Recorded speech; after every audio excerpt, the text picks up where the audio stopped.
Ada satu nasihat dari ulama tentang gimana caranya biar kita nggak termasuk orang-orang yang bangkrut atau orang-orang yang rugi, sementara kita berada di bulan ketika Allah Subhanahu wa Ta'ala membagi-bagikan kebaikan itu secara berlimpah. Bulan ketika Allah Subhanahu wa Ta'ala membukakan pintu surga semuanya, nggak ada yang ditutupin sedikit pun, selebar-lebarnya. Bulan ketika Allah Subhanahu wa Ta'ala menggugurkan dosa-dosa hambanya sebanyak-banyaknya, tetapi ada orang yang malah di bulan itu nggak dapat apa-apa. Dia melewati Ramadan sebagai orang yang bangkrut, dia melewati Ramadan sebagai orang yang rugi. Ibaratnya kita datang ke sebuah mall, pasar, lagi ada sale gede-gedean, dan dia punya uang, tapi dia nggak dapat apa-apa, dia nggak beli apa-apa, sehingga dia termasuk orang yang ketika pulang dari mall itu nggak bawa apa-apa oleh-oleh. Atau orang yang berdagang sementara pembelinya banyak tapi nggak ada yang belanja di toko dia, dan itu kan orang yang rugi banget ya. Nah, gimana caranya kita termasuk orang yang beruntung dan nggak rugi ketika datang bulan Ramadan? Pertama adalah, kata ulama, niatkan semua yang kita lakukan di bulan Ramadan itu karena Allah Subhanahu wa Ta'ala. Man shoma Ramadan imanan wahtisaban ghufira lahu ma taqaddama min dzambih.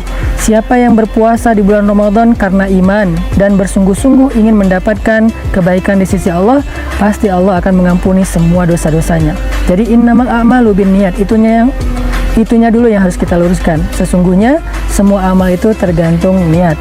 Kalau niat kita karena Allah, pasti semuanya berpahala. Walaupun sekedar memindahkan diri dari jalan, sekedar tersenyum kepada saudara kita, maafin kesalahan teman kita, itu aja semua ibadah kalau kita niatnya karena Allah. Tapi kalau niatnya karena teman, karena calon mertua, karena orang yang lagi kita kecengin, karena lagi caper-caperan di sosial media, ya mungkin kita termasuk orang yang cuma dapat lelahnya doang. Makanya Nabi sampai mengatakan dalam sebuah hadis riwayat Ahmad, kata Nabi, betapa banyak orang yang berpuasa tetapi dia tidak mendapatkan kecuali haus dan lapar. Betapa banyak orang yang sholat malam tapi dia nggak dapat kecuali ngantuk dan lelah. Nah, artinya puasa dan sholat itu kalau kita lakukannya bukan karena Allah, ya hasilnya cuma capek doang. Inilah yang pertama harusnya kita perbaharui dari sejak awal Ramadan. Kemudian yang kedua, nasihat dari para ulama itu adalah supaya kita termasuk orang yang nggak kelewat banyak kebaikan di bulan Ramadan itu suhbah solihah. Kita harus punya pertemanan yang baik. Artinya di bulan Ramadan itu kayaknya kita harus mulai aktif deh di grup-grup yang di dalamnya orang ngebahas hal-hal yang sifatnya ibadah. Masuk ke grup tilawah misalnya yang satu hari satu juz, satu hari setengah juz, satu hari berapa lembar. Masuk ke grup yang apa ya, kayak safari taraweh misalnya, kita tarawehnya ganti-ganti masjid yuk supaya lebih semangat, supaya lebih seru aja, kita masuk ke grup itu.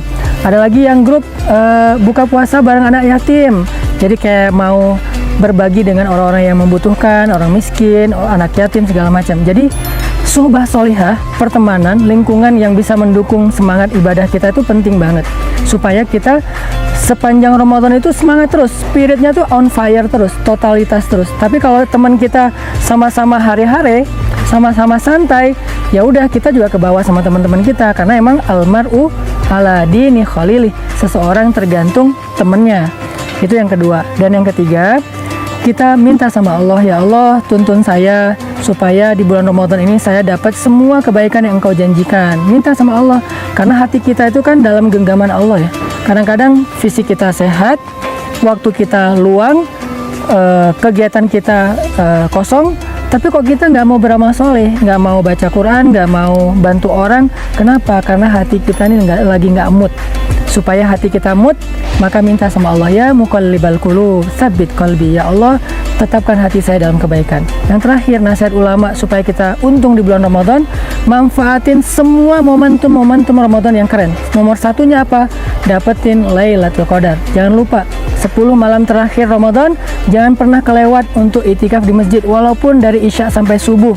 Dan jangan pilih-pilih mana yang ganjil, mana yang genap, karena kalau beda pendapat di antara ulama, jangan-jangan yang kita anggap ganjil, genap bagi pendapat yang lain, yang kita anggap genap, ganjil bagi pendapat yang lain. Raih Lailatul Qadar, karena kita nggak mungkin beribadah 1000 bulan, tapi kita bisa beribadah selama 10 malam yang nilainya lebih baik daripada 1000 bulan. Mudah-mudahan Ramadan kita bukan cuma Ramadan yang basa-basi, tapi Ramadan yang berkualitas. Mudah-mudahan kalau ini Ramadan terakhir kita, Ramadan kali ini menjadi jalan bagi kita untuk masuk ke surga Allah Subhanahu wa taala. Barakallahu fiikum.